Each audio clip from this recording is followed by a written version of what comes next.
Hello and welcome to this episode of the Long Islander podcast. This episode is our World Series preview as well as our NFL trade deadline recap.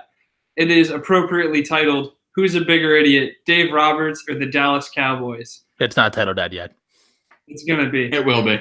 Anyway, say hi, Vin, because you skipped ahead. Hi, Vin! There it is, folks. So, we're going to start off by talking about the World Series. Now, before we go into anything, before we get into any of the recap, John Rant time. the Red Sox won in 5 games, which was the correct prediction by Vin Pensabene. Take your credit, bud. Hi, my name is Vin, and I would like to take credit for being able to accurately predict everything that happens in sports. I did predict that David Price will not win MVP as well, so I want to take credit for that. Is that it, Vin? You feel good about that? I'd also like to thank the Academy.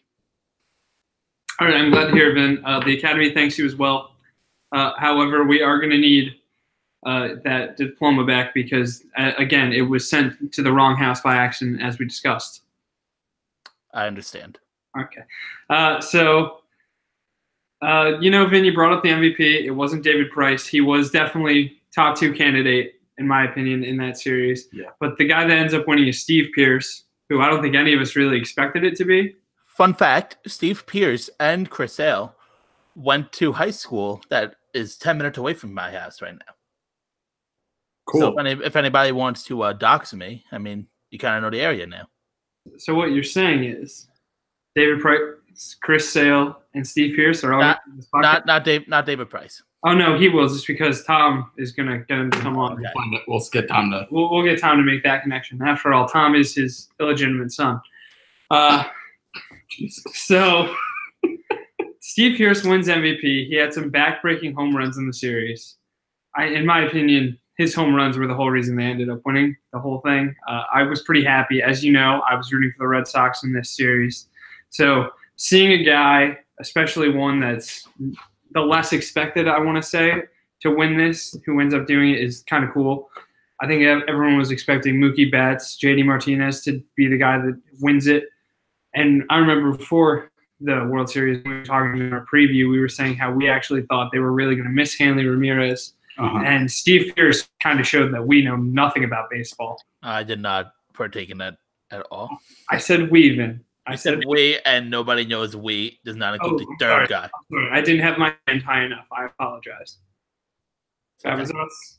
But so we apparently did not agree with that there. But moving to the other side of the infield, Manny Machado, who great third baseman, still an amazing shortstop. He stepped on another ankle. So before we talk about anything else, I think it was more of a heel than an ankle. Either way, still stepping on people's ankles. Still my favorite move. I've done it all in high school. You know what, Vin? That's why you are not a Major League Baseball player and why you never got a hit off Marcus Stroman. I want to say I did that personally, and I did that willingly. I did that willingly, in my defense. Yeah, I heard you saw that changeup and you read fastball. So it was a curveball. It was a curveball. I read fastball.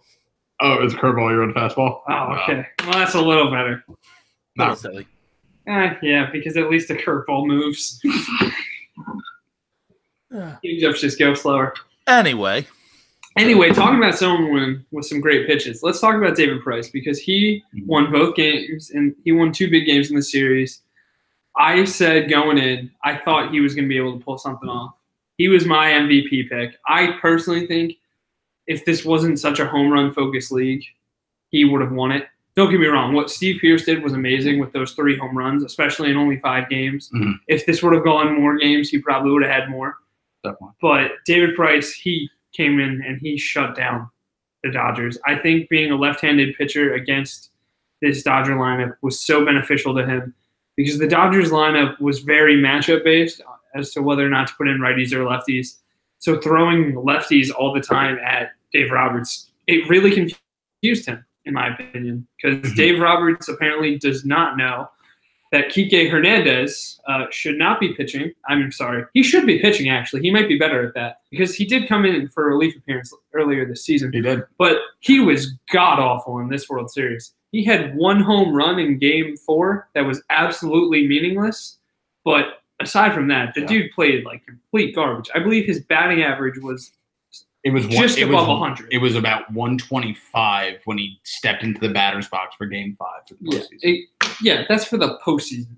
Like you gotta wonder, how does a Major League Baseball manager, especially one that played the game, put in someone like that? Like, is he his illegitimate son? Wait, hang on. I get it now. It's LA. This is where we put in our sons that are not competent players. Sorry, Austin Rivers. I love you. Just, you're only here because of your father.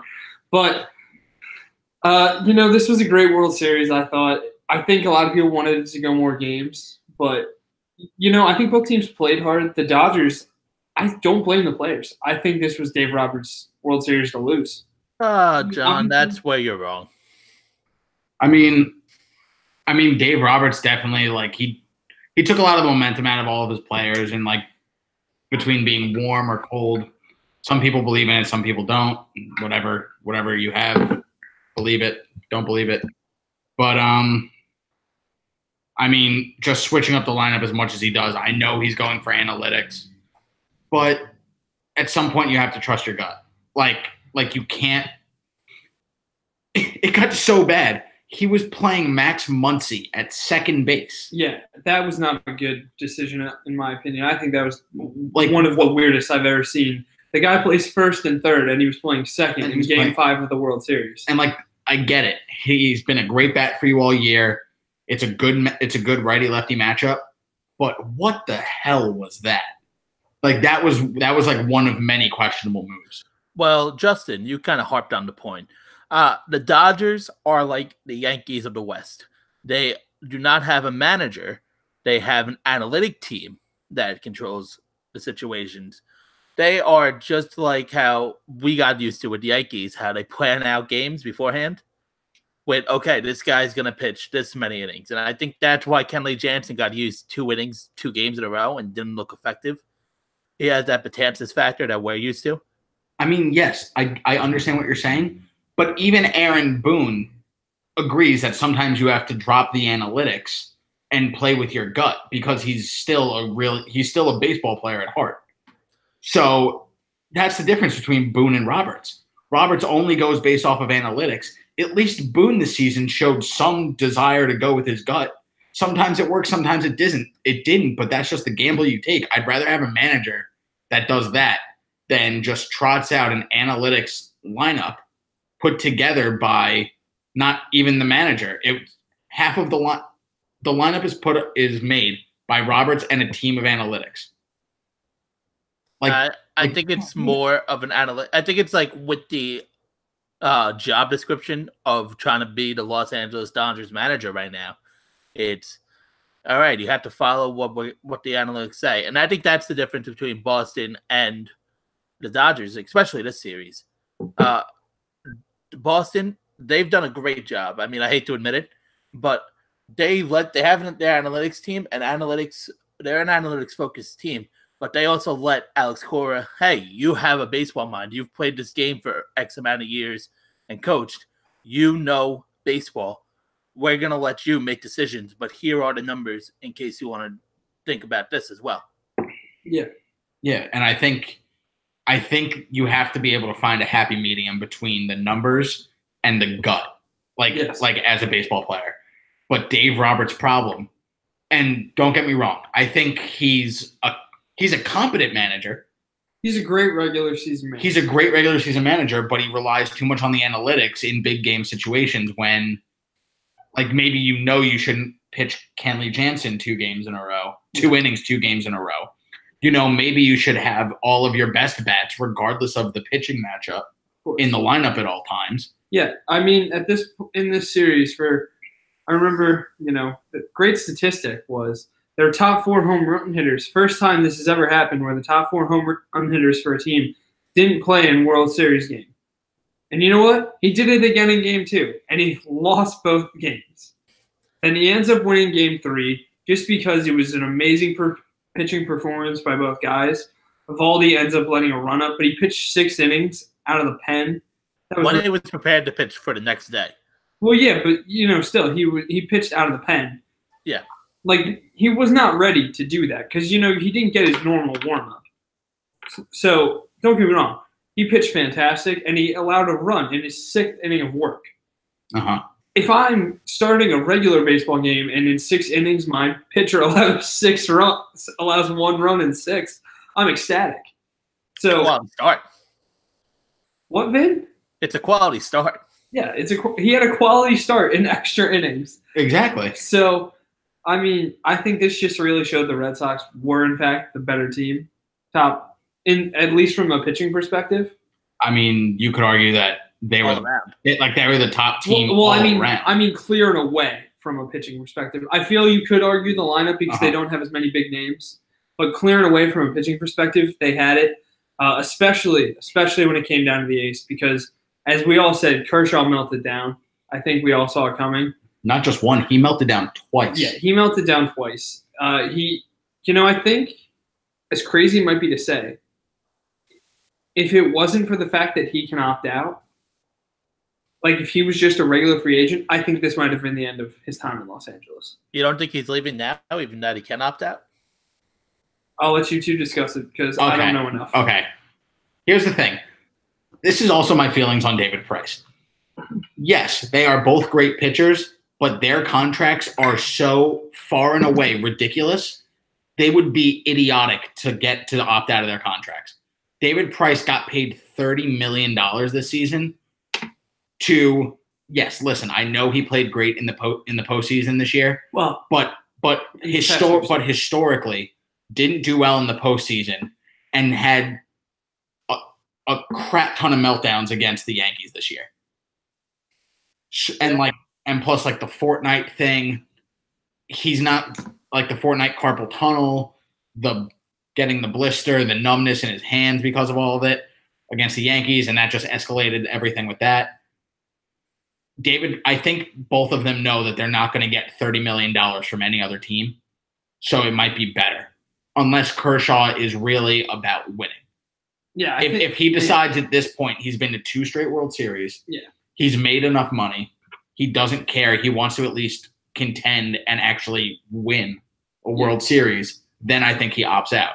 I think David Price is happy. He just won the World Series, and now he's collecting a payday. And he's already made so much money throughout his career. He even said, "I don't care if I personally go 0 during this entire postseason, as long as the Boston Red Sox win the World Series." He was happy.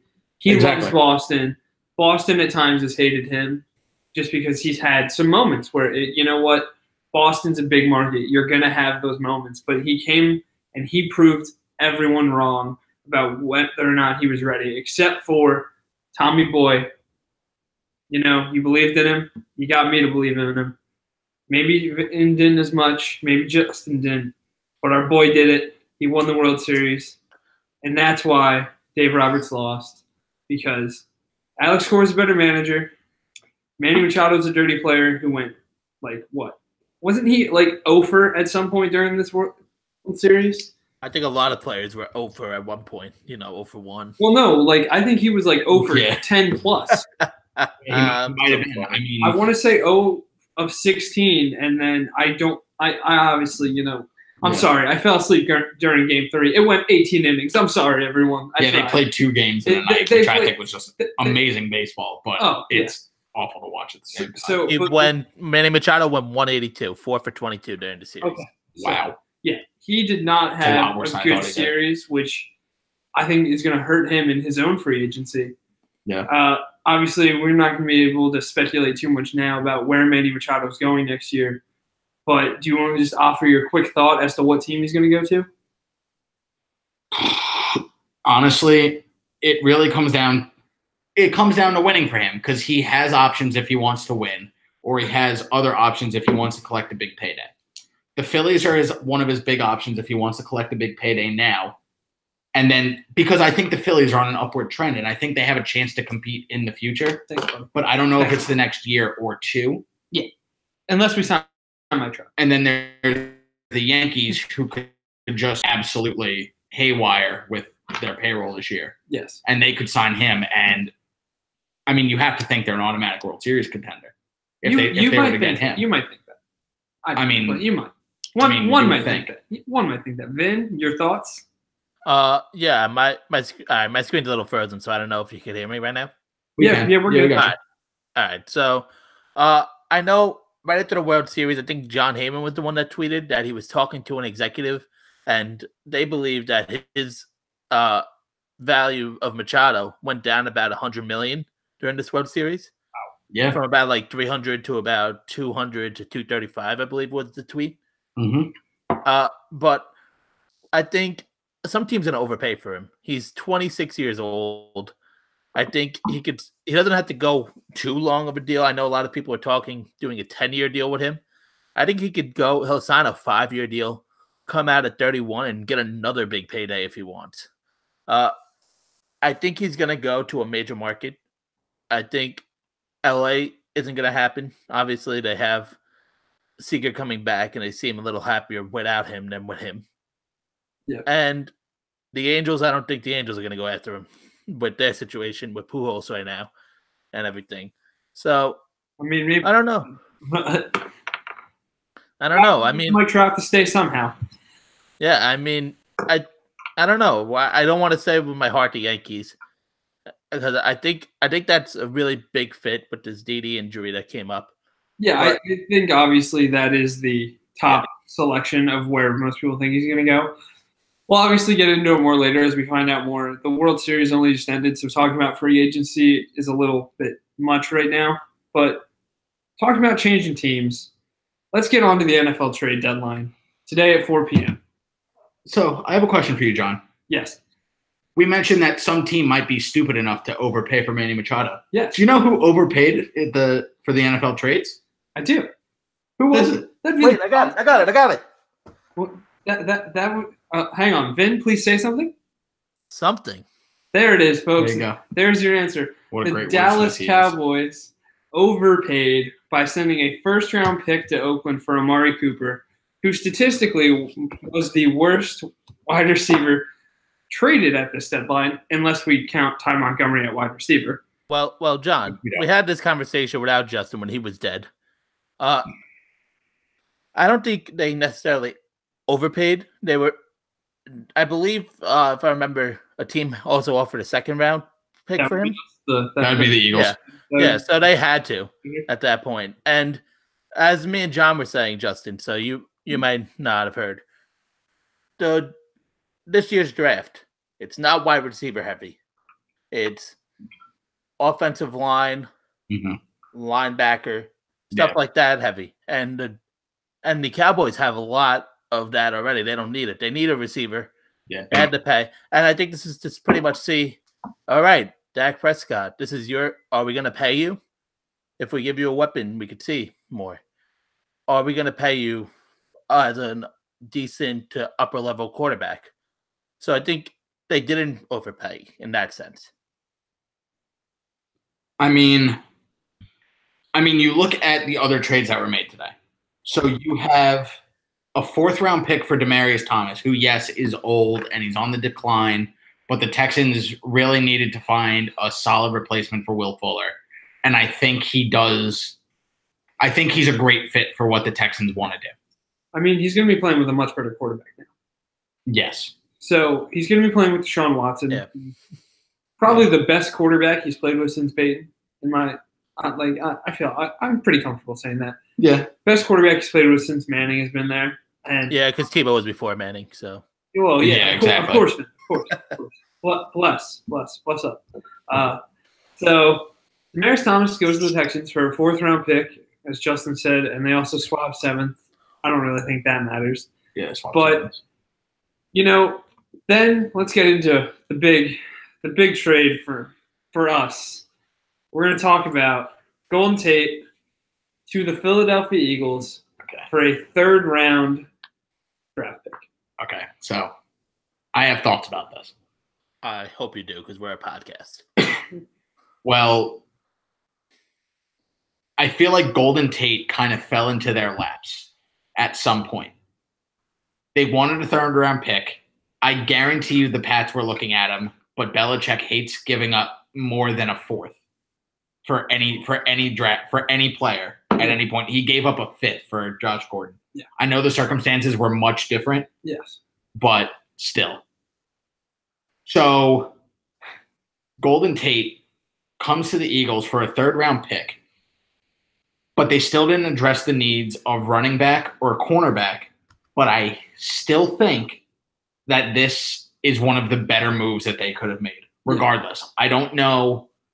Bell wasn't a possibility until he signed his franchise tender, which he didn't do at all. Yeah. McCoy, the McCoy saga of, oh, he's being shopped. Oh, no, we're not going to get rid of him. Oh, no, he's actually available, but you have to give us at least a second to know we're not going to trade him.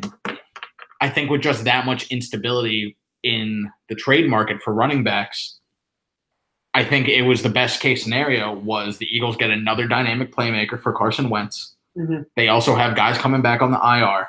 You roll with what you have. I mean, Josh Adams looked really good against the Jaguars. We all know what Corey Clement can do. Wendell Smallwood, as much as I get on him, he has shown moments where he can be a competent, good running back. Yes. Especially in the passing game on the screens. Yes. I think that this move was the best case scenario that Howie Roseman could have pulled off for them. I agree because, like you said, Justin, the running back market wasn't very strong. The best running back that got traded this entire deadline today was Ty Montgomery. And they just wanted to get rid of him. They took anything they could. Yeah, Ty Montgomery gets traded to the Ravens for a seventh-round pick. I honestly don't think he's that bad. I mean, I think he's just playing in a Packers offense that apparently doesn't know how to use him because he was a wide receiver, and they still completely use him as a running back. So he goes to the Ravens. Vin, do you have any thoughts on him maybe going back and playing his normal position? I think he should because he's been all over the field, and I think they should actually let him get some rest for some time. And also, going from a wide receivers meeting to a running back meeting to a special teams meeting as a punt returner, I think let him get his breath and let him stick to one position on offense at least. Yeah, and I mean, I feel like the Ravens have enough congestion at running back enough as it is. So if they're gonna play him anywhere, I think they're gonna try and return him back to his true position of wide receiver. Mm-hmm. I think he became a running back because they just needed somebody because there was just a crap ton of injuries that happened. It was like the worst case scenario for the Packers. And you know what? He did a good job. And then I think they were like, hey, we have something here. And then they did. They realized that you can't sustain that because he's built like a wide receiver. He runs like a wide receiver. He's not a running back compared to the other running backs that Green Bay has on their roster. Yeah, I mean, Green Bay now, they have a much healthier running back room. So I think and with the big special teams fiasco that the game ended up ending on against the Rams this week, I think this was actually a great move for the Ravens, though. I think him going to Baltimore is good, getting a good change of scenery. He's obviously going to miss playing with one of the best quarterbacks of all time. We're not going to talk about the rankings right now, but he's certainly going to miss playing with Aaron Rodgers. He's going now to play in a different offense, but I think it's a much more innovative offense. You see what Lamar Jackson has done with the Baltimore Ravens, moving around the field, doing some different stuff. He even has played some running back. So I think this actually is a great move for the Ravens because Ty Montgomery was a five-sport athlete coming out of high school. I didn't know that. He was a basketball player. Vin, are you really going to count me right now? He was basketball, football, track. Hang on, I have the list. Basketball, football, track, lacrosse, and baseball. How dare you not have that memorized? Well, I'm sorry I forgot lacrosse. Most people do.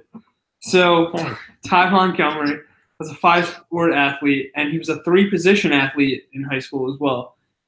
When he was playing on the football field, he played quarterback, running back, and wide receiver before eventually committing to Stanford. So wow. I think him going – and he was a phenomenal running back then, which is one of the reasons he did for the Packers instead of just signing someone off like signing someone. Yeah, So, I think it was just the experience factor came in. Yeah. And it's, you could keep the money you had. Then, there you are, bud. So, yeah, I'm here. hang on, man. I wasn't done. We were just waiting for it to unfreeze. So Ty Montgomery goes to the Ravens. I think it's a great move for Baltimore. I think it's going to allow them to be even more innovative and move players around a lot like what the Saints did the other night with Taysom Hill.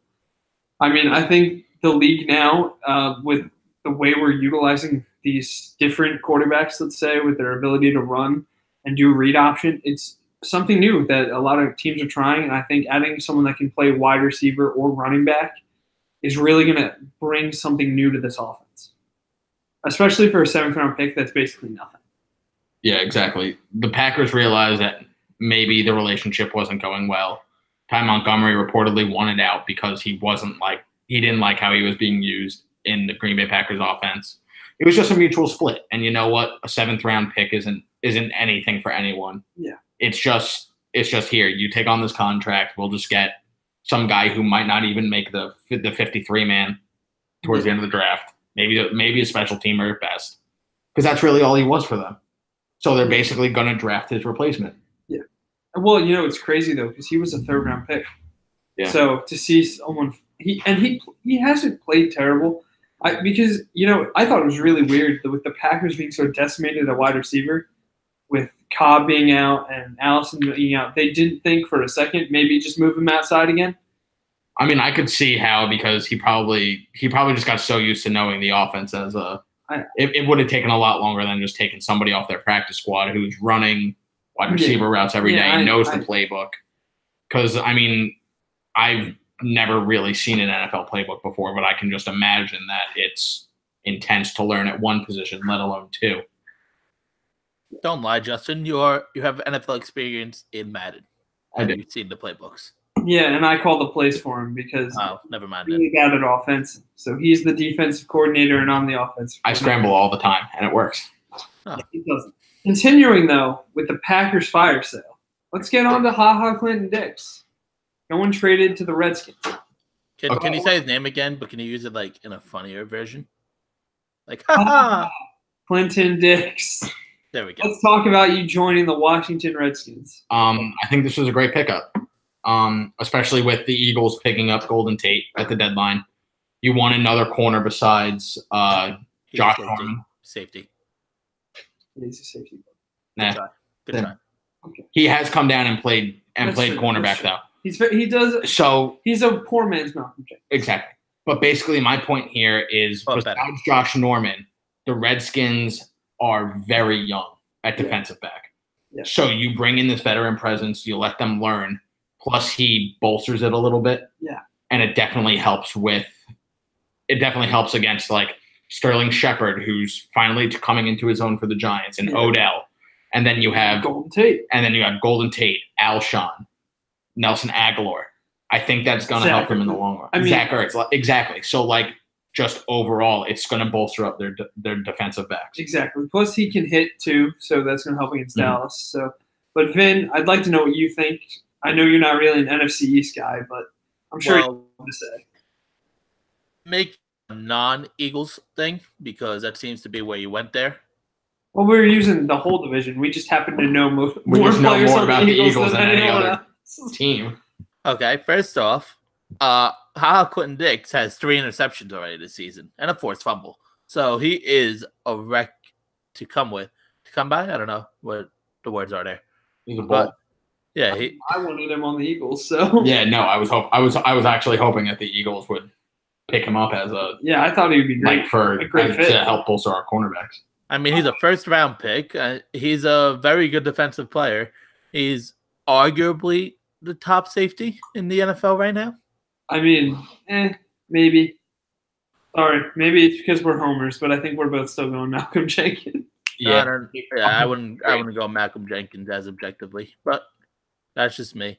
But I do think this is a very good move for the Redskins. Obviously, they think they could win this NFC East and add some secondary help. I mean, that's never going to be something you're going to not want to do. Exactly. And they didn't have to give up much for him. I believe it was a 5th, right? I thought it was a 4th. I could be wrong. Those conditional ones where Okay. It might be a conditional fourth. Yeah. So either way, you're not going to get a talent like him, or I believe he's a rental, if I'm not mistaken, either. He is. He was on a contract year, so that's another big. Yeah. That's another big reason why the Packers decided to trade him, so that way they at least get something for him before he walks for free in free agency. Yeah. So I mean, basically, you're getting a 2-month plus rental on him. The Redskins think they have enough to at least make a playoff spot, if not win the NFC East. I think he's going to have an impact on this team. And with Josh Norman, that plays a lot of cover. Clinton Dix could step up, and I think he'll have there'll be a wreck to deal with this team as well. Yeah, definitely. All right, so moving on. Dante Fowler helps bolster up a already scary pass rush for the Rams. Los Angeles Rams. For the Los Angeles Rams. Feels weird to say, doesn't it? It does. I keep wanting to say St. Louis. Shout out to Brad Remnick, the only Rams fan that I know. Our old high school principal. Our high school assistant principal. Big Rams fan. What a guy. Represent. What a man. What a man, Bradley. But anyway. No. Before we jump off of him, John, he was actually the quote I used in my yearbook. I'm glad to hear that, man. I hope your yearbook looked better than your resume did. It probably did. No, not really. But so I wanna talk about this a little bit before. So obviously the Rams have a different salary cap than everybody else in the NFL. Of course. Their front four, they're all first round picks. So they're gonna be a force to be reckoned with, as I have my mom calling for me. So if you see her pop out of the door, don't be scared. But they're gonna be nice. This Rams team is already good. Okay. And they're just gonna be pretty scary for opposing quarterbacks. I know they have the greatest quarterback of all time this week, so it'll be fun to see how they do. But I think in an NFC where they seem to be playing down to their competition a lot, I think the addition of a Fowler will help them in the long run and make them have a run in the postseason. In my opinion, I think this is the rich getting richer. The Rams, obviously, best team in the NFL right now, record-wise. I think they're trying to do a little bit what the Eagles did last year, where we had such a dominant defensive line where we were able to be interchangeable along it. I think that's what they're trying to do, adding Dante Fowler, who hasn't quite played up to the expectations that he had coming out of college. I think that this is a great move for the Rams. Another scary pass rusher, as Justin said. I'm a little worried about your man this week, man. I'm a little worried about Drew Brees now. Adding another pass rusher to this. They'll just have Kamara get crushed. He'll be okay. But, I mean, what the Rams gave up, they gave up a third this year and a fifth in 2020. To me, that says we know we're the best. Make someone beat us.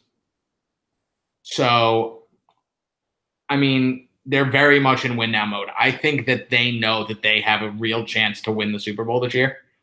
So they just have to fix any weakness they have. And at times, even though they're a really good pass rush and front seven, they have been a little porous. I mean, you add him in. I mean, I think that clears up any issues with the Rams defense. Yeah. So I mean, they're the most complete team in the league post deadline. By far. Vin? I already said my piece on this. I think. Wanted to know if you had anything else to say before we end the show. Oh man, that's the last trade. I thought there was more. That was the last trade of today. We already recapped the previous 4 trades. Wait. Then I'm gonna add something. I was gonna recap the earlier trade. Wait. Nope, not yet. No ad read yet. So basically, as the Rams are the best, I think they're trying to just make sure they have control of LA. As the Chargers are doing a lot better than I expected. I don't know about you guys. I mean, I thought they were gonna win the division. I didn't realize the Chiefs were gonna be this good, but okay. Yeah, but I mean, they're still a pretty good team. I thought they were gonna be done. Well, you hate the Chargers then, but Well, yeah, but but I really think that this defense is going to be a lot scarier. I don't know which team. I mean, which side of the ball people are going to be more afraid of going against the Rams at this point. I mean, I think the Rams, I think they're the Super Bowl favorite right now from the NFC. We're obviously Eagles fans, but I don't know. I'm scared of them. I'm scared of Drew Brees. I'm a scared Eagles fan right now. We had our win against the Jaguars, but I would have felt a lot better if we would have had won by 30. But, that's the NFL trade deadline. That's the World Series. I hope you all enjoyed the show. I have nothing else to say. Do you have anything, Justin, before we finish up? I mean, I'm just really excited to see how all the trades play out for every team. It's going to be interesting to see how Amari Cooper's used. Also with Golden Tate, if they leave him in the slot or if they move him to the outside and move Aguilar inside. I mean, I really want to see how Demaryius Thomas does with a much better quarterback, of course, in Deshaun Watson. That's really it. I'm just excited to see how everything plays out. All right. Well, that has been the show. You can follow us. Oh, you didn't ask me if I had any other thoughts. I did. You just did it. No, you said about the trade. I want in general. Then your thoughts. Thank you. I didn't think I would have to pull an arm and a leg for that.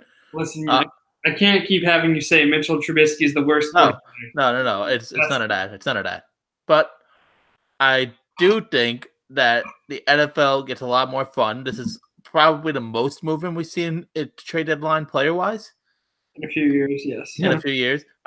Also, side note, I am pumped to go see Bohemian Rhapsody. I just saw a commercial for it while you were blabbing. Not going to lie, I am too. I kind of want to see it. Didn't do well on the tomato meter, but... it didn't? I didn't even look at that. No, like a 52 on the tomato meter. Doesn't matter. I'm still going to go see it. I'm still going to go see it. John, are you going to go see it? I mean, who else would go with Justin? Probably his girlfriend. Nah. Right. I don't think she... Right. I don't know. Eric? One last update. Our official basketball team of the podcast, Sacramento Kings, has a winning record. They're at 4-3. They're currently winning against the Orlando Magic, looking to make it 5. Hey, As our other teams are doing, our players, Tobias Harris and the Los Angeles Clippers are 7th at 4-2 in the West. How's Danny Green doing? And our boy Danny Green is 2nd in the East with the Toronto Raptors at 6-1, led behind the only undefeated team in the league, the Milwaukee Bucks, led by Vin's MVP candidate, Giannis Antetokounmpo. I get things right a lot. Oh, wait. Didn't you want to... Wait. One more thing before we close it.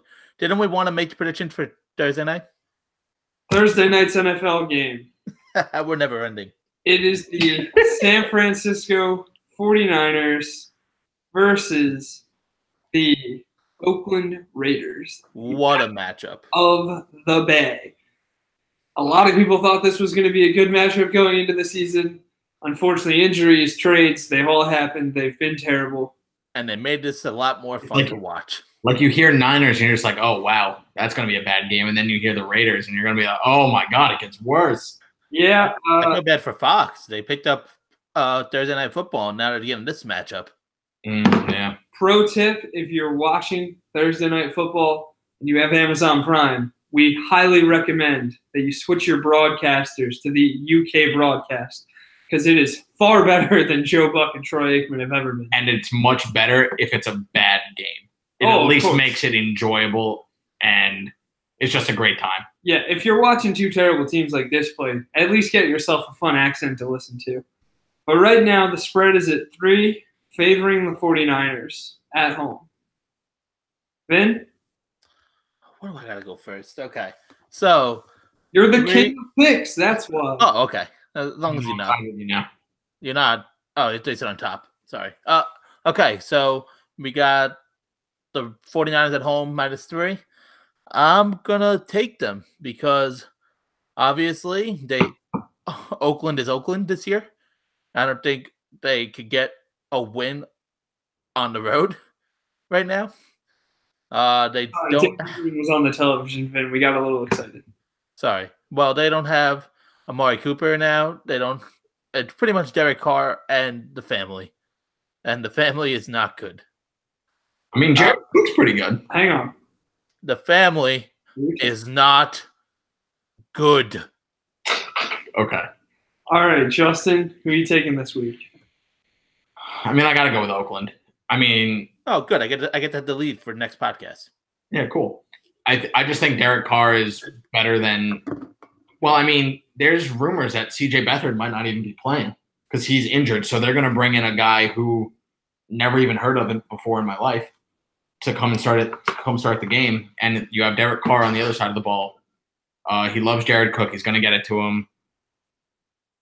I mean, Oakland showed that they can be a competent team without Amari Cooper against the Colts. Yeah. But the Colts just had a bunch of great defensive plays and offensive plays. I mean, and they just blew the game out. But I mean, the Colts defense hasn't exactly been great at stopping points from being scored. Exactly.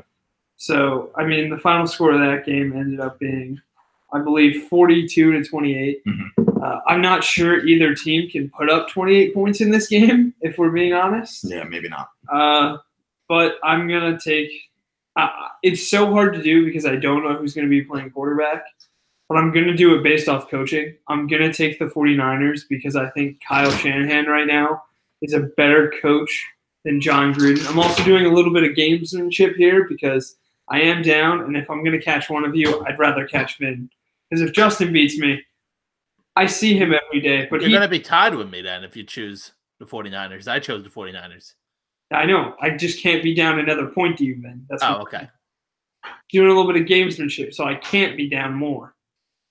Okay? How much are you down right now? I don't know. I'm actually asking. It was 7. No. I was only down 1 point this week to him. I mean to you. Because you were the lead dog this week. I was by one.